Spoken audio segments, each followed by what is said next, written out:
کہہ رہا تھا کہ جب سستی اسلام میں ناپسند ہے تو ہر وہ چیز جو آپ کی باڈی میں سستی پیدا کرے وہ بھی کیا ہے.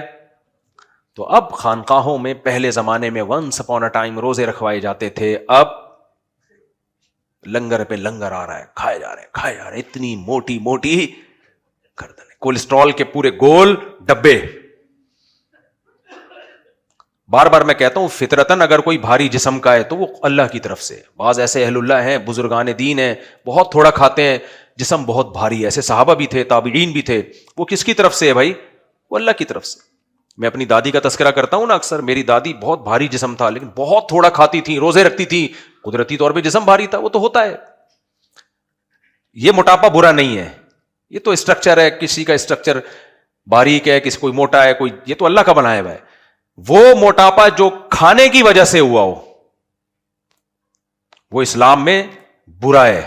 نبی صلی اللہ علیہ وسلم کی بخاری کی حدیث ہے کہ سب سے بہتر میرا زمانہ، پھر اس کے بعد والا، پھر اس کے بعد والا. پھر آپ نے فرمایا برائیاں آئیں گی، برائیوں میں جھوٹ آئے گا اور موٹاپا آئے گا. جھوٹ اور موٹاپے کو ایک ساتھ ذکر کیا جا رہا ہے. لوگ جھوٹی گواہیاں دیں گے اور موٹاپا آئے گا. کیوں؟ کھائیں گے زیادہ، ہر وقت کھانے کی فکر. کچھ علاقے ایسے ہیں، ان سے پوچھو آپ کہاں سے آ رہے ہو؟ کھانا کھا کے آ رہا ہوں. کدھر جا رہے ہو؟ کھانا کھانے جا رہا ہوں. کھا کے آ رہا ہے، کھانے جا رہا ہے، بس یہی سارا دن یہی رہے گا. تو وہ میں بتا رہا تھا خانقاہ ان کے پیر صاحب ماشاءاللہ گول، جماعت سے نماز کی توفیق نہیں، بکرے دمبے پھوڑتے رہتے ہیں بیٹھ کے. مریدین بھی ماشاءاللہ. سر اور گردن کا فرق ختم، پتہ ہی نہیں چل رہا گردن کہاں ختم ہو رہی ہے اور کھوپڑی کہاں سے شروع ہو رہی ہے، پتہ ہی نہیں چل رہا. تو بھائی ٹھیک ہے، ان کی انڈیویجول لائف ہے، ہر شخص کی اپنی لائف ہوتی ہے. کھائے پیے، کس نے وہ بولے گا مفتی صاحب تم سے پیسے لے کے تھوڑی کھا رہے ہیں، تو ٹھیک ہے. مذہب کا لیبل مت لگاؤ اس کے اوپر. اس کے اوپر یہ نہیں کہو حضرت جی ایسے نہیں ہو سکتے. صحیح ہے نا؟ حضرت جی ہوتے روزے رکھتے، کم کھاتے. تو ہمارا ایمان ہے. باقی میرا مشورہ یہ ہے کہ اس زمانے میں آپ دجال پہ کتابیں نہ پڑھیں. علماء نے لکھی ہے، برحق علماء ہیں، ان کی بات ہے، لیکن وہ لوگوں کی مینٹالٹی سے اوپر کی چیزیں ہیں. میں نے کوئی ایک بندہ نہیں دیکھا جس نے دجال پہ کتاب پڑھی اور کھسکا نہ ہو. وہ ایک شخص ہوتا نا جس نے دجال پہ کتابیں پڑھی ہوئی ہوتی اور وہ نارمل ہوتا. وہ کتابیں صحیح ہیں، میں کتابوں کو غلط نہیں قرار دے رہا، لیکن کچھ چیزیں ایسی ہوتی ہیں جب پبلک میں جاتی ہیں تو کچھ اور بن جاتی ہیں. وہ عوام کے لیول سے اوپر کی چیزیں ہو جاتی ہیں، پھر عوام کا دماغ خود بخود آگے چلنے لگتا ہے. ان کو پھر یہ بھی یہ لائٹ جو تیز ہے کہ دجال کا تو نہیں ہے، یہ لائٹ جو تیز ہے، یہ بھی کیمرہ بھی کیا ہے، یہ دجال. اور پھر بالآخر اپنی بیوی کو بھی دجال سمجھنا شروع کر دیتے ہیں. یعنی جو میری شادی ہوئی ہے نا اس عورت سے، یہ بھی دجالی قوتوں نے کرائی ہے میری یہاں شادی، اور دجالی قوتیں جو دوسری شادی میں رکاوٹ ڈال رہی ہیں. آپ اس کو مذاق سمجھ رہے ہو؟ میں نے بہت لوگ کھسکتے ہوئے دیکھے ہیں جو دجال پر کتابیں پڑھتے ہیں. تو اس لیے میں تو اب منع کرنے لگا ہوں بھائی. ہمارا ایمان ہے، یقین ہے دجال آئے گا، اس میں دو رائے نہیں ہو سکتی، اور وہ فتنہ بن کے آئے گا. حضرت عیسیٰ ابن مریم کے ہاتھوں قتل ہوگا. بس فی الحال اتنا کافی ہے. کب آئے گا، کہاں آئے گا، چھوڑ دو، اس بحث میں مت پڑو. سمجھ رہے ہو؟ اس بحث میں ایک صاحب نے مجھے کہا میں نے پتہ نہیں 20 GB میں ڈیٹا تیار کیا دجال پہ. میں نے کہا دجال پہ اتنا لمبا ڈیٹا بن ہی نہیں سکتا، جتنا حدیثوں میں آتا ہے وہ چند MB میں بھی بمشکل سے آئے گا. تو میں نے کہا مجھے تو یہ دجالی کام لگ رہا ہے کہ آپ نے 20 GB کا ڈیٹا تیار کر لیا، یہ دجال نے کروایا ہوگا آپ سے، یہ نارمل آدمی یہ کام نہیں کر سکتا. تو میں نے کہا تمہاری جو فیلڈ ہے، وہ ریٹائر تھے آرمی کے کوئی آفیسر تھے جاننے والے. میں نے کہا بھائی جو کام ہے وہ کرو یار، جو تم کیا دجال میں کتابیں لکھنا شروع کر دیں. تو میں نے کہا وہ نہیں، کسی کو کوئی بھی نہیں پڑھے گا وہ، اور اگر پڑھ بھی لیا تو پاگل ہو جائے گا وہ پڑھ کے. تو اس لیے میرا مشورہ یہ ہے کچھ چیزیں ایسا نہ ہو کسی علماء کو مجھ پہ اعتراض ہو کہ دجال کے بارے میں آپ لوگوں کو پڑھنے سے منع کر رہے ہیں. دیکھو جو عوام میں کی مزاج کو جانتا ہے، اور دیکھ چکا ہوں نا کتنے لوگ پاگل ہو چکے ہیں نا، عملی طور پر دیکھ چکا ہوں میں.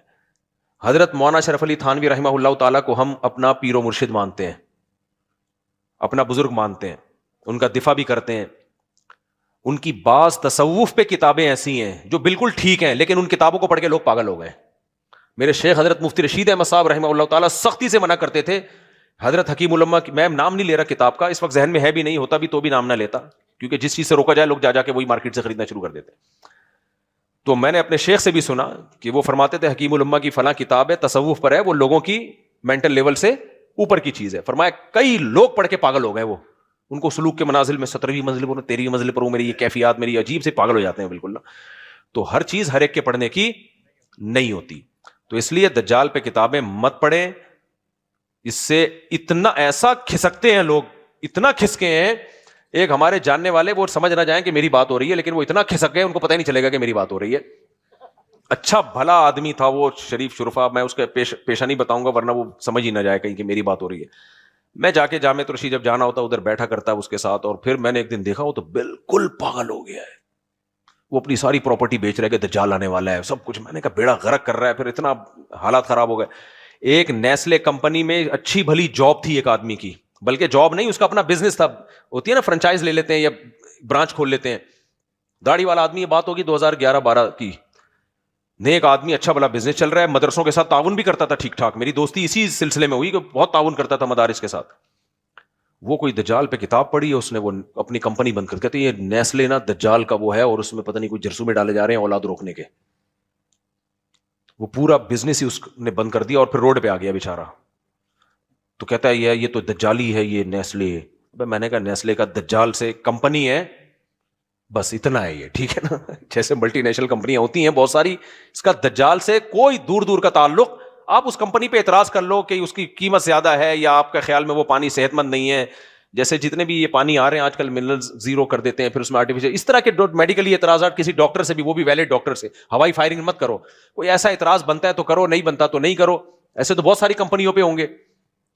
اور اگر مان لیا جائے کہ وہ پانی صحت کے لیے نقصان دہ ہے، تو یہ جو نلکے کا گورنمنٹ پانی دے رہی ہے، یہ کیا فرشتوں کی طرف سے سپلائی ہو رہی ہے؟ مجھے تو یہ دجالی لگ رہا ہے۔ کتے جو نہا رہے ہیں نا، جو پانی ہمارے پاس آتا ہے اس میں کتے نہا رہے ہوتے تو بھی کوئی غسل جنابت کر رہے ہیں، اس میں عام سمپل نہانا ہوتا ہے، اعتراض نہیں ہوتا، کتے اور بلے اس میں غسل جنابت کر رہے ہیں، وہ پانی خیر فلٹر ہو کے آتا ہے، ایسے ڈائریکٹ نہیں آ جاتا۔ تو وہ اتنا بیچارے، وہ پوری اس نے کمپنی بند کر دی ہے، جو اپنے جو فرنچائز تھی یا کوئی جو اس کے پاس جو اس نے برانچ کھولی ہوئی تھی، وہی اڑا دی اس نے کہ یہ سب دجالی ہے۔ تو فارمی چکن میں دجال نظر آتا ہے ان کو۔ کچھ اچھا خواتین زیادہ پاگل ہوئی ہیں یہ کتابیں پڑھ کے۔ تو اس لیے چھوڑ دو، نارمل لائف گزارو انسان کے بچوں کی طرح، سیدھا سیدھا۔ اس لیے دجال آئے گا، بس جب آئے گا آ جائے گا۔ دجال سے بچنے کے لیے ہمارے نبی نے ہمیں بتایا، اس کے فتنے سے بچنے کے لیے سورہ کہف کی تلاوت کر لیا کرو، جمعے کے دن وہ کرنے کا کام ہے، وہ کر لیا کرو، اچھی بات ہے۔ جمعرات کو بھی کر سکتے ہو، جیسے جمعے کی رات ہے، بس اتنا جو ہمیں زیادہ نہیں اس میں آگے جاؤ۔